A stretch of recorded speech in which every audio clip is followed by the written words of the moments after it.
And good afternoon, welcome to BBC Radio Stoke Sport. Matt Sandals and Andy Quire, your commentary team this afternoon at the Bet365 Stadium as Stoke City just come out onto the pitch in the red and white striped shirts, white shorts, white socks. Blackburn have been out just maybe a good 60 seconds or so before them in the blue and white half shirt, and I have to say at this stage, very warm welcome. Well, not a warm welcome, it's a chilly afternoon here in December in Stoke-on-Trent, but nonetheless a warm welcome to Andy Quire for your debut in the commentary box. Yeah, it's good to be here making my debut. Very nice to be set up in a different position to what I've usually been used to in a dugout, but great to be at a football match. First time in a long time, and shame there's no fans here, but looking forward to the game. I'll tell you what, as when we were walking into the ground, socially distant of course, masks on and all that, all the protocol that we have to go through to get into the football grounds and the games at the moment, is that as we got to the top of the main stand here, we were saying, you know, you've been here at Stoke, you came in 2007, the season of promotion, you'd seen a lot, promotion, Premier League, Europa League, FA Cup finals. You'd never been up here as high as this in the back of the main stand and seen the view from where we are. No, I've never been this far back, so it's a nice new view to see. And you'll never be this cold again either, I'm sure. And it's nice to have you with us as Stoke City and the Stoke City captain, the Blackburn Rovers captain, come to the centre spot. I'll run through the two teams for you. It looks like at the moment that Stoke are going to attack the goal to our right, so the booth end behind Joe Bursick's back. Away to our left here, so Stoke City line up with Bursick in goal, then a back four of Nathan Collins, Harry Souttar, James Chester, the captain, Morgan Fox at left back, then Jordan Cousins and Josh Timon will be two holding midfielders with Thomas, Nick Powell, Jacob Brown and Stephen Fletcher tasked with getting the goals for Michael O'Neill this afternoon. Blackburn Rovers then two changes to their side that beat Rotherham midweek 2-1. They've got Kaminski in goal, Nyambe, Lenihan, Johnson and Douglas, Barry Douglas the left back across the back four for the visitors today. Then Tom Tribal on loan from Norwich, Lewis Holtby, formerly of Spurs and Fulham, with Joe Rothwell, three men in midfield, and then a three-pronged attack of Harvey Elliott, Adam Armstrong and Sam Gallagher. And that man, Adam Armstrong, Andy Quire, is certainly going to be a player that Stoke are going to have to keep an eye on. They've got a great clean sheet record, Stoke, a great defensive record, one of the best in the Championship, 14 clean sheets in the first 23 games, a club record, but Adam Armstrong has got a lot of goals to his name this season, 16 out of 19 appearances, the danger man as the ball is played over the top. That should be dealt with Joe Bursick. But inside the first 7 minutes of the game here, it is Stoke City 1, Blackburn Rovers 0.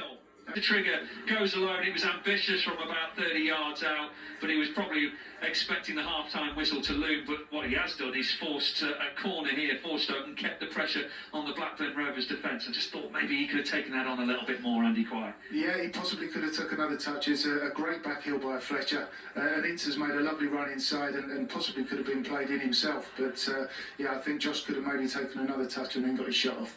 Go charging towards the penalty area. There was a defender coming towards him, and if he's in the penalty area and try and take on the defender, it gives the defender something to think about. Does he lunge in? Does he make a challenge or not this late on in the game in the first half? Anyway, corner for Stoke, their first of this match so far. We've had one corner apiece. Stoke lead by a goal to nil.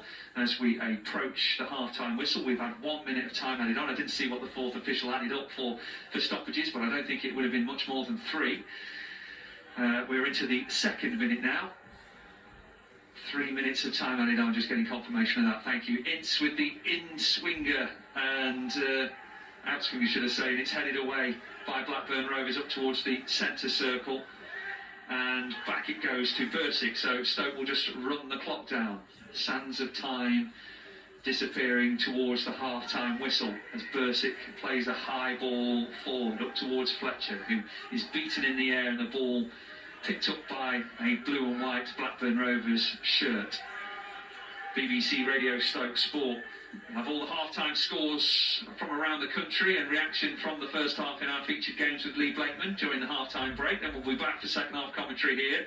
It is half-time in the Crew match on 1503 medium wave. It is Wimbledon 0, Crew Alexandra 0. And welcome to Crew listeners who are with us for the moment on BBC Radio Stoke, having joined us from their commentary with Graham and Peter Morse. Ball out of play, and it's a Stoke City throw, and by my watch we have less than 60 seconds remaining until half-time. And Stoke in no rush to take this throw, so as we approach the half-time whistle, Andy Quire, it will be a happy Stoke City dugout. Yeah, I think the dressing room would be pleased at half time. You know, a good goal, like I said, well worked, and defended well as well, resolutely. The shape's been excellent, and if they can keep this shape and just keep frustrating Blackburn in the second half, that would be great. Blackburn play a ball forward down the centre, and Chester rises and maybe got a little something on it, but it went back, and it's forced Fox to have to clear from the left back position in between touchline and penalty area.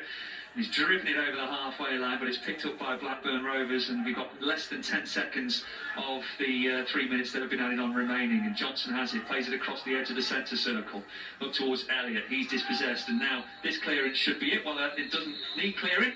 The whistle goes, and it is half-time here at the Bet365 Stadium, and a solid first half. Pretty even Stevens in terms of the way the game has ebbed and flowed, but it is Nick Powell that has made the difference. Bullet header from about 4 or 5 yards out, diving header from a Morgan Fox cross, brilliantly worked goal, and an brilliantly executed finish as well from Nick Powell, who survived a bit of a scare, went down injured. We thought he might have to leave the field, but fortunately he's ran through the troubles and he stayed on the field, and Stoke will need him in the second half as well, as the two teams head off into the dressing room. But a good first half from Stoke's point of view, because they lead by a goal to nil.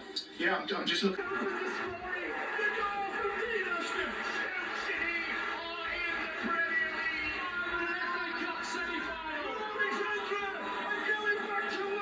And score more goals, but while they're managing to defend like this, then let's keep it going. And I'm not sure Stoke are going to get there. Jordan Thompson racing forward, sliding in, and a little too late in the challenge into the referee's liking, and it's going to be a free kick. But for a moment there was a foot race on. The goalkeeper was nowhere to be seen. 10 seconds of the 4 minutes time added on remaining. Blackburn Rovers, maybe one more chance here for them to find an equaliser later on. Can Stoke hold out? Bursic with a punch gets a little bit of something on it, and Oakley Booth comes and heads it out of play for another corner. So Stoke, we're going to have to survive this set piece. They're keeping the fans watching this, listening this, and us in the commentary box, right on the edge of our seats, Andy. They certainly are. They need to get tight to the ball now. Really defend well. They do. They're taking it quickly. Stoke defending as well, very well. And there goes the full-time whistle. And what an afternoon in horrific conditions for Stoke City's defence. They have defended brilliantly to hold on to that 7th minute goal.